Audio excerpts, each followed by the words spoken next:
अज्ञानतिमिरान्धस्य ज्ञानञ्जनशलाकया चक्षुरुन्मिलितं येन तस्मै श्रीगुरुवे नमः। हरे कृष्ण। श्री चैतन्य चैतन्य अंत लीला प्यार संख्या 68। यहाँ जानी बारे प्रद्युम्ने रघुड़ हित मन, तहाँ देखा हीला प्रभु करिया भोजन। तो प्रद्युम्न ब्रह्मचारी इस बात को जान लेने के लिए अत्यधिक उत्सुक थे। अतएव श्री चैतन्य महाप्रभु ने एक प्रत्यक्ष निदर्शन द्वारा उनके समक्ष यह प्रकट किया। भोजन करिया प्रभु गेला पानी हाटी, संतोष पाइला देखी व्यंजन परिपाटी। सारा भोग खा लेने के बाद चैतन्य महाप्रभु पानी हाटी के लिए चल दिए। वहां पर राघव के घर में तैयार किए गए नाना प्रकार के व्यंजनों को देखकर वे अत्यधिक संतुष्ट हुए। राघव पंडित के बारे में आप जानते हैं। राघव पंडित बहुत ही प्रसाद के लिए बड़े फेमस है। चैतन्य महाप्रभु के पास वो जगन्नाथपुरी में अपनी पोटलियां लिया करते थे और चैतन्य महाप्रभु राघव पंडित की पोटली को पूरे साल चलाते थे। हल्का हल्का हल्का हल्का खाते रहते थे, तो बड़े प्रसन्न थे उनसे। इस प्रकार से उनका संबंध है। पानीहाटी के पास में ही वो जगह है जहाँ उनका घर भी है। तो इस तरह से उनका व्यवहार था। चैतन्य महाप्रभु अभी तक पहुँचे नहीं है, इससे ये समझ में आता है। हाँ, चैतन्य महाप्रभु ने इस प्रकार से दूर से ही प्रद्युम्न ब्रह्मचारी या नरसिंह ब्रह्मचारी, नरसिंहानंद ब्रह्मचारी का भोग पा लिया है। और अभी वो पहुँचे हैं राघव पंडित के घर में। वहाँ अत्यधिक अलग अलग तरह के भोजन व्यंजन बने हुए। शिवानंद कहे कहने करह फुतकार, तेहा कहे तेख तुम्हारे प्रभुर व्यवहार। शिवानंद ने नरसिंहानंद से कहा, आप असंतोष क्यों व्यक्त कर रहे हैं? नरसिंहानंद ने उत्तर दिया, जरा अपने प्रभु चैतन्य महाप्रभु का आचरण तो देखो। जिन जाना भोगते हो एक लेखाइला, जगन्नाथ नृसिंह उपवासी हईला। उन्होंने अकेले ही तीनों विग्रहों के भोजन खा लिए, भोग खा लिया। इसके कारण जगन्नाथ जी तथा नरसिंह दोनों ही भूखे हैं। ऐसी बहुत सारी लीलाएं आपने सुनी है भगवान की। एक बचपन में आपने सुना कि एक ब्राह्मण भगवान के लिए भोग बनाता था और भोग लगाते हुए निमाई उसको आके खा जाते थे। जब तक कि उसको भगवान ने अपना रूप नहीं दिखाया तब तक उसको समझ नहीं आया कि ये क्या हो रहा है। उसने सोचा लड़का जो बड़ा नटखट है भगवान का भोग खा लेता है। तो इस प्रकार से ऐसी लीलाएं भगवान करते हैं। और जब सची माता के सामने भी ऐसी लीलाएं होती थी, सची माता अंदर कुछ रखती थी तो हाँ, कई बार निमाई उसको खा जाते थे। तो इस प्रकार से भगवान जो है भक्तों के साथ अनोखी लीलाएं करते हैं, दिव्य, और इसलिए उनका नाम लीला पुरुषोत्तम। लीला करना उनका एक विशेष क्रिया है जो कि विष्णु के अंदर भी नहीं है। ऐसी ऐसी अद्भुत लीलाएं वो करते हैं, अपने भक्तों के साथ करते हैं। तो यहाँ पर ये भी एक और लीला चल रही है और भक्त भी बड़े प्रेम के साथ ऐसी बातें करते हैं। ऐसा नहीं है कि ये क्या उनको ज्ञात नहीं होगा कि नरसिंह देव भगवान भी भगवान के 10 अवतारों में से एक नरसिंह अवतार भी हैं। लेकिन ये उनका प्रेम संबंध था, इसलिए यहाँ पर बोल रहे हैं। कह रहे हैं देखिए जी, अपने भगवान के बारे में देखिए जरा। जगन्नाथ जी का नरसिंह देव का भी खा गए। सुनी शिवानंदे रचित हईला संशय, किबा प्रेम वशे कहे किबा सत्य है। और शिवानंद सेन ने जब ये सुना तो उन्हें संदेह हो गया, क्या बोल रहे हैं? चैतन्य महाप्रभु तो आए भी नहीं अभी तक, कहाँ से खा लिया उन्होंने? तो उन्हें संदेह हो गया। नरसिंहानंद ब्रह्मचारी जो कह रहे हैं वो प्रेमाविश होने के कारण कह रहे हैं, वास्तव में सच है, भाव से कह रहे हैं, या वास्तव में ऐसा हो रहा है। जैसे हम भगवान को भोग लगाते हैं तो हम सोचते हैं कि हाँ, एक जेस्चर है, एक बड़ा अच्छा एक मूव है, भगवान को हम दिखा रहे हैं, बस रिस्पेक्ट दिखा रहे हैं, खाते थोड़ी हैं। तो ऐसा या भगवान तो आँखों से खा लेते हैं। आपने रखा, भगवान ने दृष्टि डाली और खा लिया, इसलिए आपसे हम 1 मिनट का भोग लगाएगा नहीं, क्योंकि भगवान तो खा ही लेते हैं। तो ये जो है ऐसा शिवानंद सेन भी इस प्रकार से कुछ सोच रहे हैं कि क्या ये भाव है या ये रियलिटी है। हम रियलिटी मानते नहीं हैं इन चीज़ों का। एक्चुअली हम सोचते हैं विग्रह जो है एक प्रकार का क्या है, नकली होता है ना, एरोप्लेन, उसमें बैठ के बच्चे बड़े खुश हो जाते हैं या देख के उसको उड़ा के खुश हो जाते हैं। तो एक तरह का नकली वो है जिसको देख के हम खुश हो जाएं या प्रैक्टिस कर लें। टेलर जैसे एक डमी के ऊपर पहना के देखता है पहले कपड़े। देखते हैं हम, स्टैंडर्ड साइज बनाते हैं, उसको लगा देते हैं दुकान के आगे। वैसी हमने भगवान को डमी की तरह एक कपड़े बनाने की प्रैक्टिस कर रहे हैं, और फिर जब धाम में जाएंगे तो असली कपड़े बनाएंगे। तो वास्तव में विग्रह जो है साक्षात भगवान ही होते हैं, उनको पूजित जब शास्त्रों की विधि से उनको पूजित किया जाता है तो तो ये सब असली बातें हैं। इसको हम ये नहीं सोच सकते कि ये रिप्रेजेंटेटिव हैं, ऐसे ही दिखा रहे हैं, हम रिस्पेक्ट दिखा रहे हैं, चलो थाली रख दी। भगवान ने कितनी ऐसी अनेकी लीलाएं करी हैं जिसमें भगवान ने एक्चुअली में खाया है। एक्चुअली में खाने का मतलब ये होता है कि भगवान ने उसको कम कर दिया, जो रखा था उसको खा ही गए, कम कर दिया। नहीं तो हम ऐसा सुनते हैं भगवान खा के उसको फिर से पूरा कर देते हैं यदि हम प्रेम से करें तो। इसलिए आप कह सकते हैं कि हमें मालूम ही नहीं चलता। तो इसी तरह के डाउट कुछ आ गए शिवानंद के माइंड में, और तबे शिवानंद किछु कहे ब्रह्मचारी सामग्री आन नरसिंह लगी पुनः पुनः पाक करी। जब शिवानंद सेन इस तरह संशय करते, हाँ, उधर नरसिंह देव तो नरसिंहानंद तो बिल्कुल क्लियर थे कि क्या हुआ है। उन्होंने कहा भैया सामान लेके आओ, मुझे फिर से भोजन बनाना है। नरसिंह देव के लिए भूखे रह गए, हाँ, फिर से भोजन। अब देखिए वो कहेंगे ये पागलपन की हद है, बताइए, फिर से बना रहे। तबे शिवानंद भोग सामग्री आनीला पाक करी नरसिंह भोग लगाईला। और तब शिवानंद सेन पुनः भोजन बनाने की सामग्री ले आए और प्रद्युम्न ब्रह्मचारी ने पुनः भोजन पकाया तथा नरसिंह देव को भोजन अर्पित किया। वर्षांतरे शिवानंद लया भक्त गण नीला चले देखे यात्रा या प्रभुर चरण। और अगले वर्ष शिवानंद और अन्य सारे भक्तों के साथ चैतन्य महाप्रभु के चरण कमलों का दर्शन करने जगन्नाथपुरी गए। तो ये बता रहे हैं कि शिवानंद सेन के डाउट कब खत्म हुआ। इसके पहले की घटनाएं अभी हमने स्थगित कर दी यहाँ पर, सिर्फ ये दिखाने के लिए कि नरसिंह देव ब्रह्मचारी जो थे, नरसिंहानंद ब्रह्मचारी जो थे, उनका कैसा भाव था और कैसे भक्त थे। तो शिवानंद सेन के दिन में डाउट आया है। अब अगले साल वो सारे भक्तों के साथ चैतन्य महाप्रभु के चरण कमलों का दर्शन करने गए, क्योंकि इस साल तो चैतन्य महाप्रभु स्वयं इधर को आ रहे हैं, तो कोई नहीं गया था। एक दिन सब आते प्रभु बात चलाईला नृसिंहानंदेर गुण कहिते लागिला। और एक दिन समस्त भक्तों के सामने महाप्रभु ने नरसिंहानंद ब्रह्मचारी से संबंधित ये बातें चलाई और उनके दिव्य गुणों की वे प्रशंसा करने लगे।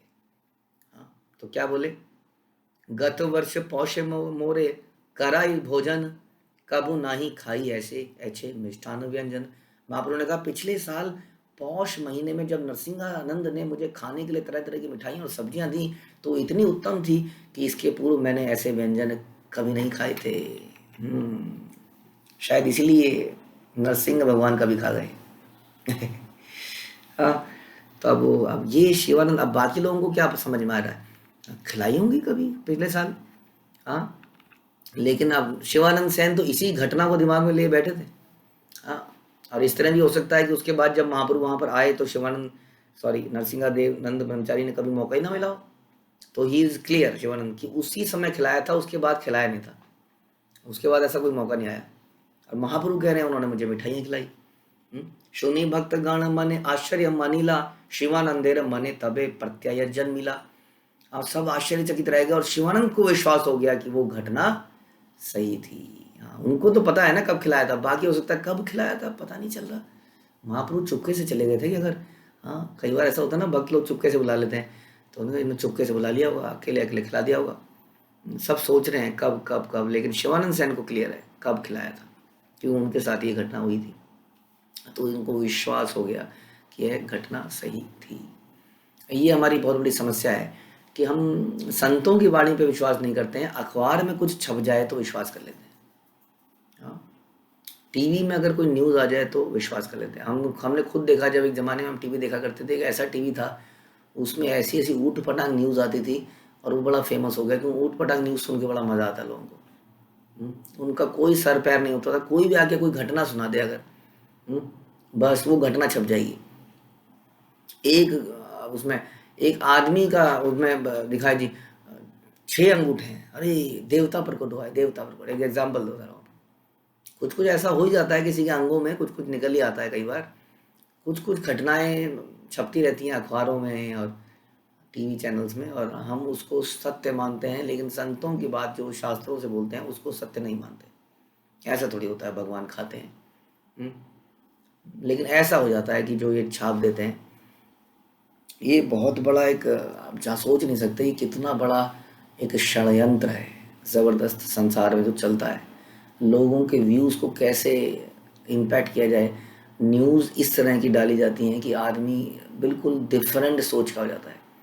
और ये सच बात है कि बिलियंस, आई मीन, जो इतनी बड़ी बड़ी इंडस्ट्री चल रही हैं, हम्म, जैसे हमने सुना, हम सुनते थे डिस्कवरी योर सेल्फ में कि कैसे पिल डाउन मैन थ्योरी हुई, जिसमें कि just to prove Darwin theory किसी आदमी ने गलत झूठ का सहारा लिया और एक चिंपांजी या वन मनुष्य क्या कहते हैं उसके ऊपर के भाग को और आदमी के नीचे के चेहरे को, बड़े को नीचे आदमी का ऊपर माना उसका, उसको जोड़ दिया और सबके प्रदर्शनी में रख दिया। देखिए जी, हमने खुदाई करी है तो ये मिला है। इससे साबित होता है कि आदमी बंदर से आया है। क्योंकि इसके अलावा कोई ऐसा कभी अवशेष नहीं मिले जिसमें बंदर से कन्वर्ट होता हुआ आदमी मिले। या तो बंदर मिलता है या आदमी मिलता है, लेकिन ये थ्योरी कि बंदर से आदमी बना, ये शुड बी प्रूव्ड। हाँ, कैसे? ये प्रूव होनी चाहिए अवशेषों से, क्योंकि वो चीज़ शास्त्रों को तो मानते नहीं है, जो देखेंगे उसी को मानेंगे। तो प्रूव कैसे करें कि बंदर से आदमी बना? तो कोई तो एक ट्रांसफॉर्मेशन होनी चाहिए। कोई व्यक्ति आधा बंदर है, कोई व्यक्ति पौना बंदर है, कोई व्यक्ति 80% बंदर है, फिर 90% बंदर है, फिर 95% बंदर है, फिर उसका बच्चा हुआ तो 99% बंदर हुआ, सॉरी आदमी हुआ, 1% बंदर रह गया, फिर जाके 99। ऐसी तो होगा, और कैसे होगा? तो उसको प्रूव करने के लिए उन्होंने झूठ का सहारा लिया और सब लोगों में प्रूव हो गया, देखिए जी हम बंदर से आए हैं। ये थ्योरी बिल्कुल सही है। इसका मतलब there is nothing like God, कोई ऐसा क्रिएशन नहीं है। ट्रांसफॉर्मेशन होता है, ज़रूरत के हिसाब से आदमी की शक्ल सूरत बदलती जाती है, हाइट बदल जाती है। लोग धीरे धीरे बौने हो गए। पहले लोग उछल उछल के पेड़ों से खाते थे, अब बैठे बैठे खाते हैं तो लोग बौने होने लगे। Just an example. इस तरह से, उस तरह से जो बकरी थी, जब बकरी को नीचे घास नहीं मिली खा ली, तो बकरी ने ऊंची गर्दन करी तो जिराफ बन गया। तो ये जो थ्योरीज हैं, ये उनको प्रूव करने के लिए बनाई जाती है इन चीज़ों को। और कई बार क्योंकि हम सीइंग इज बिलीविंग, हम कहते हैं हम देख के विश्वास करेंगे, तो फिर ऐसे धोखाधड़ी होते हैं, चीटिंग प्रोपेंसिटी। तो ये हमारी समस्या है कि हम शास्त्रों की बात को सही नहीं मानते हैं, लेकिन न्यूज़ में, चैनल में, गप गोष्ठी में, कई बार लोग प्रश्न पूछते हैं ना, प्रभु जी हमने ऐसा सुना है कि ऐसा था, द्रौपदी के साथ ऐसा हुआ था, ऐसा क्यों हुआ था? किसने आपके दिमाग में प्रश्न डाला? एक धूर्त ने, मक्कार ने, जिसके जीवन में कोई अस्तित्व नहीं है भगवान का, उस मक्कार ने आपके दिमाग में प्रश्न डाल दिया और आप उसको पूछ भी रहे हैं। कितनी घटिया हरकत है कि उस ऐसे प्रश्नों को पूछा भी जाए। ऐसे प्रश्नों का उसको उत्तर देने के लिए शास्त्रों को पढ़िए आप, you will be able to answer. Why हम लोग आंसर क्यों नहीं कर पाते? ऐसा नहीं है कि भगवान ने हमें कुछ स्पेशल माइंड दिया है, ब्रेन दिया है। It's all matter of trust, faith. जिसको जितना फेथ होगा वो आंसर दे पाएगा, ये बात समझ लीजिए। अब नहीं, हम तो जानते नहीं प्रभु जी, हमारे में तो दिमाग नहीं। दिमाग तो है आपके अंदर, इतनी सारी आइटम्स बनाते हो खाने की, बिना दिमाग के नहीं बनती। विश्वास की कमी है, इसलिए हम बोल्डली आंसर नहीं कर पाते। आप जानते हैं जब हमारे पास विश्वास, कॉन्फिडेंस होता है, तो भगवान हमारे दिमाग में भेजते हैं, लॉजिक भेजते हैं। प्रभुपाद ने क्या साइंटिफिक रिसर्च करी हुई थी? हाँ, जो साइंटिस्ट के साथ भी डिबेट कर लेते थे। नेवर, कभी ऐसा हमने पढ़ा नहीं उनके जीवन में कि that he was a scientist. जो साइंटिस्ट लोगों से डिबेट कर रहे हैं, उधर पादरियों से डिबेट कर रहे हैं, उधर प्रेस रिपोर्टर से डिबेट कर रहे हैं, because he was confident that Krishna हैं, शास्त्र ही सही है। इसलिए इतना कॉन्फिडेंट। पाश्चात्य देश में जाके कौन व्यक्ति ऐसा बोल सकता है? सोचिए कि जो मून को आप देख रहे हो, जिस मून में आप गए हो, आप मून में गए ही नहीं। इतना कॉन्फिडेंस किसके अंदर होता है कि विदेश में बैठकर ऐसे लोगों के सामने कोई व्यक्ति इतनी बोल्ड स्टेटमेंट दे दे कि तुम मून पर, तुम चंद्रमा पर गए ही नहीं हो, तुम तो राहु पे गए हो। बताइए, ये होता है विश्वास शास्त्रों पर। तो हम क्यों नहीं जवाब दे पाते हैं किसी को? क्योंकि हमारे अंदर विश्वास की कमी है, बुद्धि की कमी नहीं है। क्योंकि हमारा विश्वास बनता है फालतू की बातों से। कोई कहीं से दिमाग में हमारे डाल देता है, अरे देखिए जी, एक आदमी, मैं सुन रहा था, एक दुष्ट व्यक्ति, जो टीवी में बहुत भेजता है इस तरह की चीज़ें, वो क्या बोलता है? वो ये बोलता है कि देखिए जी, सीता ने बोला कि जाके स्वर्ण के मृग को लेके आओ। और वो खुलेआम बोल रहा है। और हमारे हमारे जो शास्त्रों को मानने वाले लोग कंफ्यूज हो रहे हैं, हमारी जनरेशन कंफ्यूज हो रही है, यंग जनरेशन। तो कहता है कि इसका मतलब तुम लोग भी मीट खाते थे, भगवान राम और सीता भी मीट खाते थे। अब मीट खाने के लिए तो बुलाया उसने, क्यों मंगाया नहीं तुम मेरे? अब ये बात सुन के हमारे, हाँ यार बोला तो था, बात तो सही कह रहे हो। अब जब जंगल में मृग को लेने जाएंगे तो बाण तो मारेंगे ही, तो मरेगा ही, मरने के बाद क्या करेंगे, उसको खाएंगे। ऐसे ऐसी चीज़ें वो बोलते हैं और हम कंफ्यूज जाते हैं। हाँ बात तो सही कह रहे हैं, कोई बात है, राजा दशरथ की 350 वाइफ्स, इसका मतलब कुछ गड़बड़ है यहाँ पर। इस तरह की बातें जो है कर करके हमें ऐसे लोगों की बातों पर विश्वास हो जाता है, अखबारों में विश्वास हो जाता है। तो ये है यहाँ पर, यहाँ बता रहे हैं कि क्या हमें हमें हमें कैसे विश्वास होना चाहिए। हमें शास्त्रों की बातों से विश्वास होना चाहिए। हमें हमें विश्वास होना चाहिए कि माधवेंद्रपुरी की खीर को भगवान ने खाया, चुराया, उसके लिए, उनके लिए चुराया। खीर से उनको पिनाती, कथा नहीं है, कहानी नहीं है। हमें कई बार सुनने को मिलता है, क्या सुनने को मिलता है, देखिए ये जो सारी चीज़ें हैं ना, ये साइंटिफिक हैं। हमारे ऋषियों ने इसके पीछे भक्ति का मतलब डाल दिया है ताकि लोग इस पर विश्वास कर लें। तो जब आप सूर्य को जल चढ़ाते हैं ना, तो जल के थ्रू आप पानी को, सूर्य को देखते हैं तो आपकी आंखें अच्छी होती हैं, इसलिए जल चढ़ाने का प्रोसेस है। लोग इसको मानेंगे नहीं, समझेंगे नहीं, इसलिए उन्होंने बोल दिया सूर्य को जल चढ़ाइए। सूर्य को जल थोड़ी चढ़ता है, सूर्य करोड़ों मील दूर है जी, क्या मतलब, व्हाट इज दिस नॉनसेंस। कैसे सूर्य को जल चढ़ सकता है, ऐसे जल चढ़ता है क्या, बताइए। ये सूर्य को जल सकता है तो मैं भी यहीं से आपको पानी पिला देता हूँ, ले लीजिए पानी पीजिए, यहीं गिरा दिया मैंने। तो इस तरह की जो भ्रांतियाँ हैं, ऐसा बिल्कुल नहीं है कि हमारे ऋषियों ने हमारी आँखों के लिए देखिए डायरेक्ट बात समझ में आती है, आपकी आँखें इससे अच्छी होंगी तो सारे लोग मान जाएंगे एक दिन में, कि एक दिन आप पानी से, गिरते हुए पानी से सूर्य को देखेंगे, सब मान जाएंगे। इस बात को तो लोग इसी बात को बोलते हैं ना, फिर लोग 90% लोग देहात में बुद्धि में रहते हैं। अगर कोई बॉडी ले कोई बात बोली जाए तो सब करते हैं, बल्कि उल्टा है इसका। तो सब लोग बॉडी, आप बोलिए आपको जप करने से आपकी उम्र 5 साल बढ़ती है, अगले दिन सारा भारत, सारा संसार जप करने लग जाएगा, कहीं से ये प्रूव हो जाए तो, कि ये सबसे बढ़िया प्राणायाम ये है, हरे कृष्णा कृष्णा कृष्णा हरे हरे, हरे राम राम राम हरे हरे, हरे कृष्णा। हाँ, कहीं से हमारे योगा आचार्य आजकल के बोल दें कि देखिए जी प्राणायाम करने में बड़ा मुश्किल है, आप ज़्यादा देर कर नहीं पाएंगे, लेकिन अगर इस तरीके से प्राणायाम करेंगे तो this is the best way, अगले दिन से आप देखना कितने लोग जब करेंगे। तो लोगों को बॉडी की बात जल्दी समझ में आती है। क्यों हमारे ऋषि फिर बॉडी के लेवल पे नहीं बोलते, क्यों उन्होंने, ये ऐसा नहीं है। ये बात अलग है कि उन रिचुअल्स को करने से आपके कुछ साइड बेनिफिट्स भी मिलते हैं, those are side benefit, those are not the main benefit. आज की जनरेशन में पता नहीं क्या मुसीबत आ गई है, हम लोग, बड़ा अच्छा नहीं लगता बिल्कुल सुनकर जब लोग बोलते हैं कि सारे रिचुअल के पीछे ना साइंटिफिक रीज़न है। आपको मालूम है, इस बात से भी गर्वान्वित हो रहे हैं कि भारत में ये सारी प्रथाएं हैं क्योंकि इनके साइंटिफिक रीज़न है। साइंटिफिक रीज़न नहीं है वो, साइंटिफिक रीज़न बॉडीली बेनिफिट्स को आप कह रहे हैं, उसके मेन बेनिफिट स्पिरिचुअल बेनिफिट्स हैं, उसके साइड इफेक्ट, साइड बेनिफिट्स हैं जो कि शरीर को मिल रहे हैं। तो ये समझने की बात है, इस तरीके से आप शास्त्र को देखना पड़ेगा कि जो बताया जा रहा है ना वही है, उसके पीछे कुछ और छुपा हुआ नहीं है। ये है, तो इस प्रकार से हमें समझना पड़ेगा। तो यहाँ पर जो है इसी तरह की कथा आ रही है कि भगवान तो वहाँ पहुँचे नहीं हैं, लेकिन उन्होंने सारा भोग खा लिया है। हाँ, और अब शिवानंद सेन को ये बात पर विश्वास हुआ।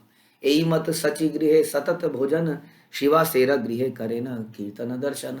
इस तरह से चैतन्य महाप्रभु सची माता के मंदिर में प्रतिदिन भोजन करते थे और शिवास ठाकुर के घर भी जाते थे जब कीर्तन होता था। और इसी तरह से आपके हमारे घर में भी आते हैं।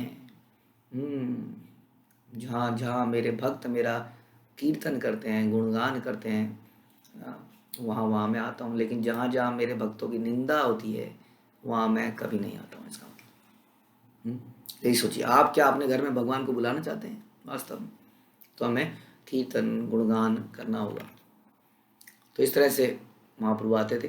नित्यानंदेरा नित्य देखेन आसी बारे बारे, निरंतर आविर्भाव राघवेरा घरे। और इसी तरह जब नित्यानंद प्रभु नृत्य करते थे तब वे सदैव उपस्थित रहते थे और वे नियमित रूप से राघव के घर में भी प्रकट होते थे। प्रेमवश गौर प्रभु यहाँ प्रेमोत्तम, प्रेमवश हैया तहा दीन दर्शन। महाप्रभु गौर सुंदर अपने भक्तों से के प्रेम से अत्यधिक प्रभावित रहते हैं, इसलिए जहाँ भी शुद्ध भगवान की शुद्ध भक्ति होती है वहाँ महाप्रभु ऐसे प्रेम के वशीभूत होकर स्वयं प्रकट होते हैं, उनके भक्त उनका दर्शन करते हैं। हाँ, ये सब सुनकर हमारे अंदर एक प्रेरणा आनी चाहिए क्या कि जब हम भगवान को भोग लगाएं तो वास्तविकता में वो खा रहे हैं, तो हर उस बात का ध्यान रखिए जो आप अपने बच्चे को, अपने पत्नी को, अपने पति को खिलाते हुए सोचते हैं। हाँ, इस बात का ध्यान रखिए जब यह कीर्तन कर रहे हैं तो भगवान वहाँ पर उपस्थित हैं, इसलिए कीर्तन को बड़ा शुद्धता से कीजिए। कीर्तन करते हुए ये मत देखिए कि उसकी साड़ी कैसी है, उसने आज गोपी ड्रेस क्यों पहनी, ये पहनी है, उसने आज वो पहना है, गर्मी कितनी हो रही है यहाँ पर, वगैरह वगैरह वगैरह वगैरह वगैरह। तो क्योंकि भगवान वहाँ पर उपस्थित हैं, इस बात पे आपको विश्वास होना चाहिए। ध्यान रखिए, ये विश्वास की कमी ही, हमने सुना था एक उत्तम अधिकारी का अंतर क्या होता है और मध्यम अधिकारी। It's not only matter of faith. मध्यम अधिकारी जानता तो है लेकिन समझा नहीं पाता, हमने सुना था। और उत्तम अधिकारी जानता है, टोटल विश्वास है, दूसरों को समझा पाता है जस्ट बिकॉज ऑफ फेथ। ठीक है, तो फेथ को गाढ़ा करने के लिए we have to believe what we are doing. Don't think that these are some scientific things जिसका कुछ साइड बेनिफिट है। माला करेंगे तो हमारा प्राणायाम हो रहा है, वो साइड बेनिफिट है, माला प्राणायाम के लिए नहीं करते हैं हम लोग, समझ में आया? हम लोग एकादशी व्रत इसलिए नहीं रखते। कई लोग कहते हैं देखिए जी व्रत रखना ये भी साइंटिफिक है, क्यों? इससे ना हमारा अंदर का सिस्टम क्लीन हो जाता है। अरे भैया, this is not the purpose of व्रत, ये साइड बेनिफिट है। हाँ, और लोग इसीलिए करने लगे, इसको मेन बना लेते हैं, इसलिए कुछ आध्यात्मिक उन्नति हमारी नहीं होती है। हम भगवान की प्रसन्नता के लिए अल्टीमेटली नहीं कर रहे हैं उसको। तो ये सोचना चाहिए प्राइमरी पर्पस क्या है इन सब चीज़ों को करने का। विश्वास कैसे बढ़ा जाए, कैसे हम एक एक चीज़ को बहुत शुद्धता से करें। अरे क्या फ़र्क पड़ता है, कोई नहीं है, मतलब हम करते हैं ना हर चीज़ में, क्या फ़र्क पड़ता है, कोई बात नहीं। भगवान का क्या है? भगवान का क्या है? भगवान तो सब कुछ संपन्न है। व्हाट ही नीड्स, नहीं हो पाया तो नहीं हो पाया, आज हम उनका ध्यान नहीं दे पाए तो नहीं दे पाए। क्या भगवान को हमारे नाम सुनने हैं, क्या क्या फ़र्क पड़ गया आज अगर हम नाम नहीं जप पाए तो? क्या फ़र्क पड़ गया कि हम, जैसे हम सुनते हैं, हम बोलते हैं कि जब हम नाम जपते हैं तो साक्षात भगवान आपकी जिह्वा पे उपस्थित हो जाते हैं। और हम सुनते हैं कि जब हम नाम जपते हैं it is like a personal meeting with Krishna. आप कृष्ण के साथ ऐसे बैठे हैं इंटरव्यू में, इंटरव्यू चल रहा है और आपका ध्यान कहीं और है, बताइए। सामने कृष्ण बैठे हैं, थोड़ी देर में समय समाप्त हो जाएगा इंटरव्यू का। तो ये सब बातें हम बोलते हैं ना, तो ये विश्वास होना चाहिए इन बातों में। तब आप सोचेंगे नहीं यार मैं क्या सोच रहा हूँ इस वक्त, भगवान मेरी जीवा में नाच रहे हैं। अब कैसा लगता है, कोई कीर्तन में नाच रहे हैं, हमारे सारे भक्त नाच रहे हैं, और कीर्तन करने वाला कीर्तन करते करते सो जाए और सब नाच रहे हैं, कैसा हो जाएगा बड़ा? उसको कोई कीर्तन नहीं करने देगा ज़िंदगी में उसके बाद। अगर निकल जाओ यहाँ से, सारा रंग में भंग कर दिया तुमने। तो इसी प्रकार से भगवान नृत्य कर रहे हैं और हम सो जाते हैं। अब सोचिए क्या भगवान के, हम भगवान हमारे लिए ये हैं, भगवान हमारे लिए वो है, भगवान को देख के हमें आंसू आ जाते हैं। क्या करें उन आंसू का? जब भगवान नाच रहे थे तो हमें निद्रा आ गई। तो इसलिए हमें विश्वास होना चाहिए कि yes yes this is truth, कि भगवान आ गए, नाच रहे हैं, कीर्तन चल रहा है, कृष्णा इज सिटिंग देयर। आपको घटनाएं मालूम होंगी शिला प्रभुपाद की, क्योंकि he was a Divya personality. के सिवा कितने, आई थिंक 3 ऐसे इंसिडेंट्स हो जाते हैं मुझे याद है, जब प्रभुपाद ने अचानक से बोला, अचानक से, ओ व्यासासन व्यासासन व्यासासन, सब परेशान हो गए, क्या हो गया? यहाँ व्यासासन लगाओ। व्यासासन लग गया, पूरी क्लास हुई, कीर्तन हुआ। बाद में लोगों ने पूछा क्या हुआ था, उन्हें नारद मुनि आए थे। तो ऐसा ऐसा हुआ, एक बार तो ऐसा हुआ, और एक बार इस तरह से कुछ हुआ कि कीर्तन करते करते पता नहीं क्या हुआ, प्रभुपाद को एकदम एक्सटेसी में कीर्तन करने लगे, खतरनाक एक्सटेसी में, और लोग भी पागलों की तरह नाचने लगे। बाद में पूछे प्रभुपाद हुआ क्या था? बोले कि नारद मुनि आए थे, वो नाच रहे थे।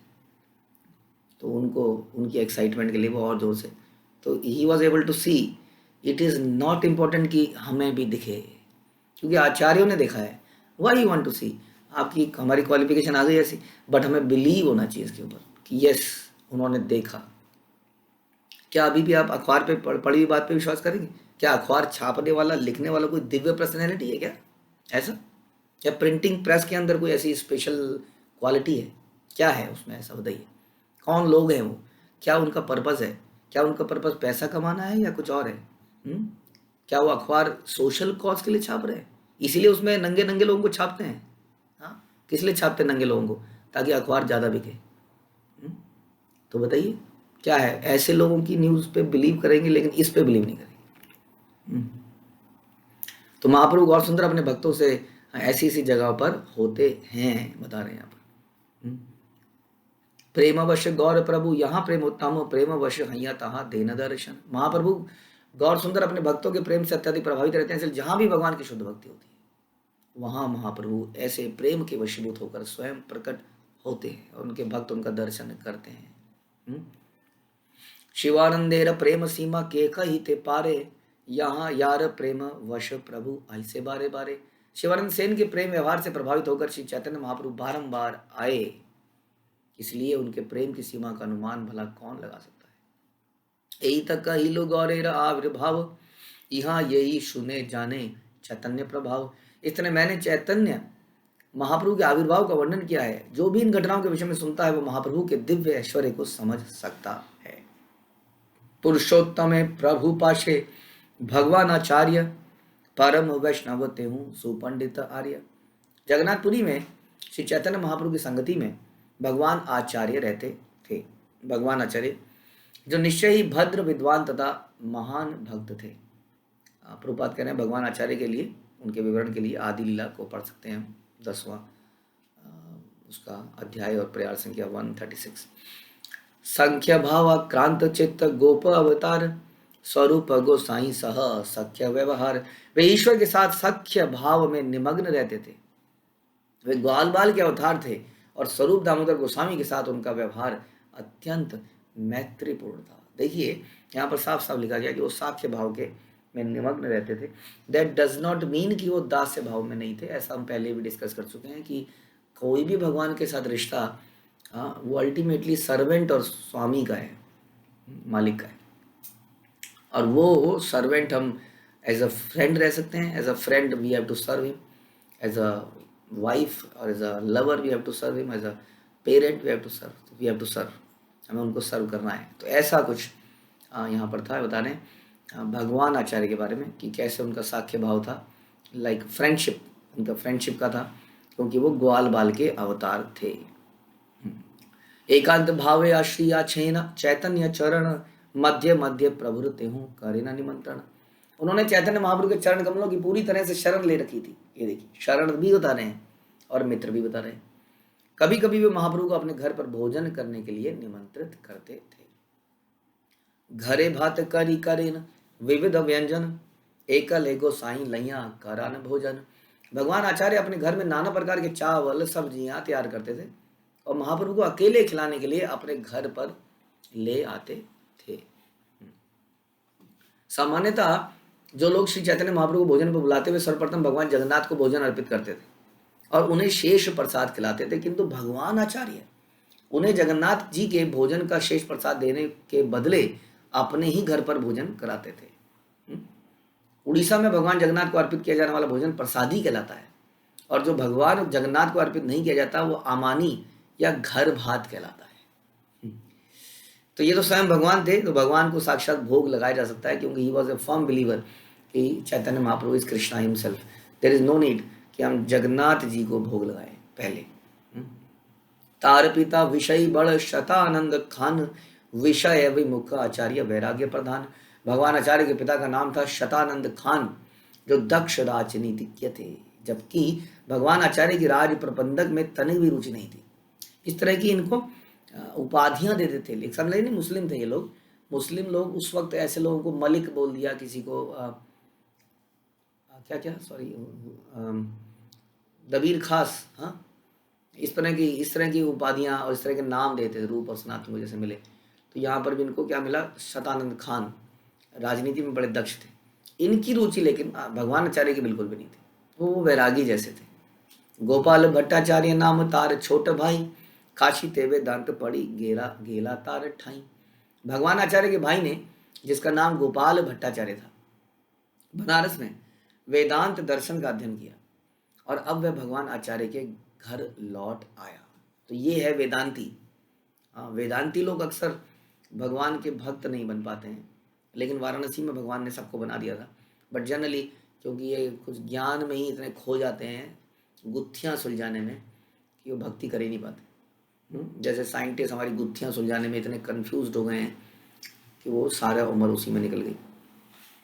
उन दिनों और आज भी वेदांत दर्शन को शंकराचार्य के भाष्य से, जो शारीरिक भाष्य कहलाता है, समझा जाता था। इस तरह ऐसा लगता है कि आज भगवान आचार्य के छोटे भाई गोपाल भट्टाचार्य ने वेदांत का अध्ययन शारीरिक भाष्य के माध्यम से किया, हाँ? जो कि मायावादी निर्विशेषवादी दर्शन है। आचार्य तहारे प्रभु पदे पर मिलाइला, अंतर्यामी प्रभु चित्ते सुख न पाइला। भगवान आचार्य अपने भाई को श्री महाप्रभु से भेंट कराने ले गए। अब ये मायावादी महाप्रभु से भेंट करने जा रहा है। किंतु महाप्रभु ये जानकर कि गोपाल भट्टाचार्य मायावादी दार्शनिक है, उससे मिलकर अधिक प्रसन्न नहीं हुए। तो अभी कई बार इंटेलिजेंट आदमी को पूछा ना जाए ना, तो उसको बड़ी बेइज्जती महसूस होती है, क्योंकि यही तो वो चाहता है जीवन में। वो दासानुदास बनने का तो कॉन्सेप्ट नहीं है। ज्ञानी व्यक्ति तो बॉस बनना चाहता है। अब ये ज्ञानी थे एक तरह के, मायावाद दर्शन पढ़ कर आए थे, लेकिन चैतन्य महाप्रभु को देख कर प्रसन्न नहीं हुए। तो अब जो है ये क्या करेंगे, ये उनके साथ डिबेट करेंगे, चरणों में गिर जाएंगे। इसको जानने के लिए हमें इंतजार करना पड़ेगा। हरे कृष्णा। श्रील प्रभुपाद की जय। श्री चैतन्य चरितामृत की जय। श्री कृष्णदास कविराज की